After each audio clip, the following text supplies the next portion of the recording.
অনেক হয়েছে, আর না। মিডিয়া পুলিশ ডেকে তুই অনেক তামাশা করেছিস, অনেক বাড়াবাড়ি করেছিস, আর তোকে এগুলো আমি করতে দেবো না। শোন, তুই এক্ষুনি আমার সাথে থানায় যাবি আর এই কেসটা তুলে নিবি। মানে কেস কেন ফেরত দিতে যাবো? তোর কি মাথা খারাপ হয়ে গেছে? না দাদা ভাই, মাথা গরম করে ভুলটা তুই করছিস আজকে।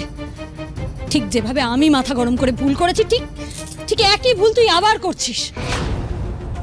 কিন্তু আর আমি সেই ভুলটা হতে দেব না, আর তোকেও এই ভুলটা করতে দেব না। একটা দোষীকে শাস্তি দিতে গিয়ে আমি ভুল করছি? ঋদ্ধিমান বাবু দোষী সেটা এখনো প্রমাণিত হয়নি, আর যদি উনি দোষী হন তাহলে আমি ওনাকে শাস্তি দেব। কিন্তু দোষ প্রমাণ হওয়ার আগে এই পরিবারকে কাঠগড়ায় দাঁড় করাস না দাদা ভাই। এই পরিবারের অনেক ঋণ আছে আমাদের ওপর, এটা করিস না। একটা সন্দেহের উপর ভর করে গোটা পরিবারকে এইভাবে শাস্তি দিস না দাদা ভাই। চল আমার সাথে। না করি, কেস আমি কিছুতেই ফেরত নেব না, তুই যাই বল আমায়। এই সিংহরায় পরিবারের কোনো ঋণ আমার ওপর নেই, তাই তাদের দোষ আড়াল করার দায়ও আমার নয়। তো দাদা ভাই, ঋদ্ধিমান বাবু দোষী সময় বলে দেবে, আর দোষ প্রমাণ করার কাজ কিন্তু তোর নয় খড়ি, ওটা আইনের। প্রথমে যখন তুই ওই বাড়ি ছেড়ে বেরিয়ে এলি তখন আমি ভেবেছিলাম তুই আগের মতো প্রতিবাদী আছিস, তুই এখনো অন্যায়ের সামনে মাথা ঝোঁকাস না, অন্যায়কে সমর্থনও করিস না, সে যতই কাছের মানুষ হোক না কেন। আর আজকে আমি বুঝতে পারছি খড়ি, বাবাকে তুই মোটেই ভালোবাসিস না, বাবার প্রতি তোর মনে কোনো জায়গা নেই। কারণ তুই যদি বাবাকে সত্যি মন থেকে শ্রদ্ধা করতিস না, তাহলে আজকে নিজের বরকে বাঁচাতে চাইতিস না। বড়লোকদের বাড়ি গিয়ে ওদের মতোই হয়ে গেছিস, জানিস তো। অভিনয় করতে শিখে গেছিস। দুটি কিন্তু অভিনয়টা ওই বাড়িতে থেকে ওই খুনিদের পক্ষে থেকে করছে, আর তুই অভিনয়টা ওই বাড়ি থেকে বেরিয়ে এসে আমাদের সবার সাথে করছিস। তবে একটা কথা আমার কাছে খুব পরিষ্কার হয়ে গেছে, আমার বাবার জন্য তোর কৃতজ্ঞতা, ভালোবাসা, শ্রদ্ধা পুরোটাই তোর অভিনয়। নিজের দোষ ধামাচাপা দেওয়ার জন্য তোর বর তোকেও কিনে নিয়েছে খড়ি। তাহলে বল, কত টাকায় নিজের বিবেককে বিক্রি করেছিস? ওই ঋদ্ধিমান সিংহ রায় কত টাকা দিয়েছে তোকে এইভাবে পাল্টি হওয়ার জন্য? দাদা ভাই, নিজের মুখে লাগাম দে। ঋদ্ধিমান বাবুর অপরাধ কিন্তু এখনো প্রমাণিত হয়নি। আমি ওনার স্ত্রী, আমি ওনাকে যাই বলি, ওনার বিরুদ্ধে একটা বাজে কথা বলার অধিকার কিন্তু আমি কাউকে দিইনি। এই পরিবারের ক্ষতি করার অধিকারও আমি কিন্তু কাউকে দিইনি। একটা কথা খুব ভালো করে মনে রাখ, আমি কিন্তু এখনো সিংহরায় বাড়ির বউ। হ্যাঁ, ঠিকই বলেছিস, ঠিক তাই। তুই এখন সিংহরায় বাড়ির বউ, ভট্টাচার্য বাড়ির মেয়ে নোস। আর সেই জন্য তুই ভুলে গেছিস যে যে মানুষটার কেস নিয়ে এত কথা হচ্ছে, যার খুন নিয়ে এত জল ঘোলা হচ্ছে, সে আমার বাবা। তাই কেউ আমার পাশে থাক না থাক, আমি কিন্তু আমার বাবার খুনের প্রতিশোধ নেবই। ঋদ্ধিমান সিংহ রায় আর তার পরিবারকে শাস্তি পেতেই হবে খড়ি। বাবার খুনের ক্ষতিপূরণ ওদের দিতেই হবে। এই কেস আমি তুলব না। বেশ, তাহলে একটা কথা তুইও খুব স্পষ্ট করে জেনে রাখ, আমার জেঠুর খুনিকে আমি তো ধরবই, যেভাবে হোক আমি ধরব। আর আজ ভাই ফোটার দিনে এক বোন তার দাদাকে কথা দিচ্ছে, যদি ঋদ্ধিমান বাবু নির্দোষ হন তাহলে এই খড়ি কিন্তু তার দাদার বিরুদ্ধেও দাঁড়াবে।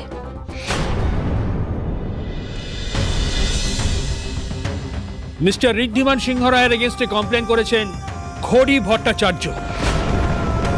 আপনার ওপর খড়ি ভট্টাচার্য জেঠু, স্বনামধন্য শিল্পী, আর্ট কলেজের প্রফেসর মিস্টার অশোক ভট্টাচার্যকে খুনের অভিযোগ রয়েছে। ঋদ্ধিমান সিংহ রায় শাস্তি চাই, শাস্তি চাই, শাস্তি চাই। ঋদ্ধিমান সিংহ রায় শাস্তি চাই, শাস্তি চাই, শাস্তি চাই। ঋদ্ধিমান সিংহ রায় শাস্তি। এটা আপনারা করতে পারেন না। বিনা প্রমাণে একটা ফলস অ্যালিগেশনের ভিত্তিতে কেন ওকে আটকে রেখেছেন? আচ্ছা, এটাই কি আপনাদের ডিউটি, এক পক্ষের কথা শুনে কাউকে আটকে রাখা? আমাদের কোনো কথাই আপনারা শুনবেন না, যে যা বলবে তাই আপনারা করে যাবেন? এটা করতে পারেন না অফিসার, এটা করতে পারেন না। আপনারা আমাদের কথাটা শোনার চেষ্টা করুন। কেন এই সমস্ত করছেন আপনারা?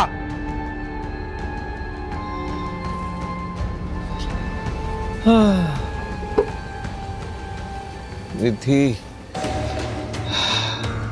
আমি জানি তুমি খুব কষ্টে আছো, আমি তো জানি, আমি তো এর ভেতরের হাওয়া কেমন জানি। সিংহরায় বাড়ির বড় ছেলে গড়াদের ওপারে, এটা তো চোখে দেখা যায় না ঋদ্ধি। বাবা তো তোমার কথা ভেবে ভেবে অসুস্থ হয়ে পড়েছে। পরবর্তী মুখটা শুকিয়ে আমসি হয়ে গেছে, কালো হয়ে গেছে, কালো জামের মতো। এত অপমান, এত বদনাম আমাদের পরিবারের মুখে, শুধু মুখে কেন, সর্বাঙ্গে কাদা লেপে দিয়েছে ওরা। আর এইসব কার জন্য হয়েছে ঋদ্ধি তুমি জানো? তুমি যাকে সবচেয়ে বেশি ভালোবাসো, যে তোমার সবচেয়ে কাছের মানুষ, সবচেয়ে আপন, সেই খড়ির জন্য হয়েছে সব। খড়ি আমার আপন নন, আমার ভালোবাসার মানুষ হবার কোনো যোগ্যতা আপনার নেই। যে মানুষ নিজের জেদ, নিজের ইগো আঁকড়ে থাকেন, সে মানুষ কোনোদিন কাউকে ভালোবাসতে পারেন না। ঋদ্ধিমান বাবু,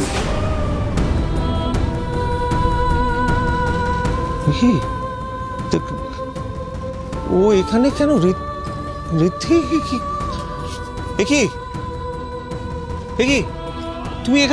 তুমি এখানে কি করছো দাদা? ঋদ্ধির এত বড় ক্ষতি করার পরেও তোমার শান্তি হয়নি? মজা দেখতে এসেছো কেন তুমি? করি, চুপচাপ চলে যাও ওখান থেকে। আর সর্বনাশ করো না আমাদের। আমরা কিন্তু আর সহ্য করতে পারছি না। ধৈর্যের একটা সীমা আছে, এর ফল কিন্তু খুব খারাপ হবে।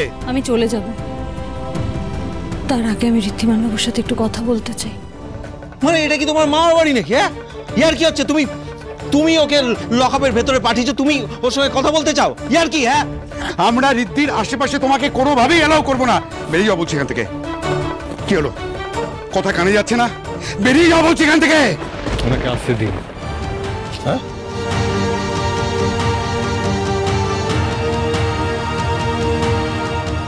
কি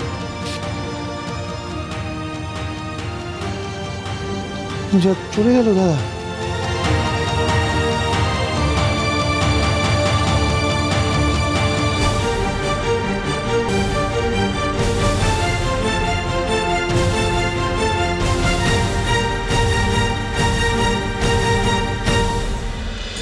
স্যার, একটা প্রবলেম হয়ে গেছে। খড়ি এদিকে বেঁকে বসেছে।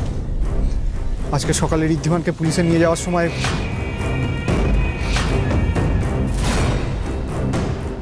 জানি না কেন খড়ি কিছুতেই বিশ্বাস করতে চাইছে না এসব ওর বড় ঋদ্ধিমান করেছে। এত তথ্য প্রমাণ থাকা সত্ত্বেও, আমি ওকে এতবার বোঝানো সত্ত্বেও কিছুতেই মানতে চাইছে না যে এসবের পেছনে ঋদ্ধিমান সিংহ রায় আছে। খড়িকে তো বিশ্বাস করতেই হবে। খড়ি যাতে বিশ্বাস করে, তার জন্য যা যা করণীয় সমস্ত ব্যবস্থাই এই ডি করবে। বাস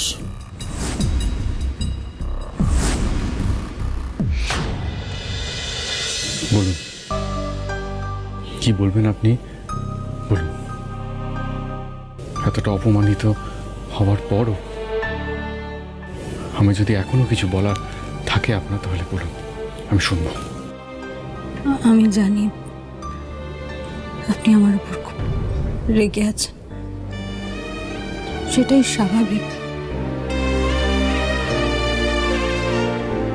আমার একটা হঠকারিতার জন্য আপনি কি টার্মটা ইউজ করলেন? হঠকারিতা? একটা মানুষকে অপমান করে, তার পরিবারকে রাস্তায় নামিয়ে, তাকে লকআপে ঢুকিয়ে, এটা আপনার কাছে হঠকারিতা বলে মনে হচ্ছে? হ্যাঁ, মনে হচ্ছে। সেদিন ওই ডায়েরিটা পড়ে আমার যা মনে হয়েছিল, আমি তাই বলেছিলাম। আমি যা প্রমাণ পেয়েছিলাম, আমার তাতে আপনাকে দোষী মনে হয়েছিল, কিন্তু এখন সেটা মনে হচ্ছে না।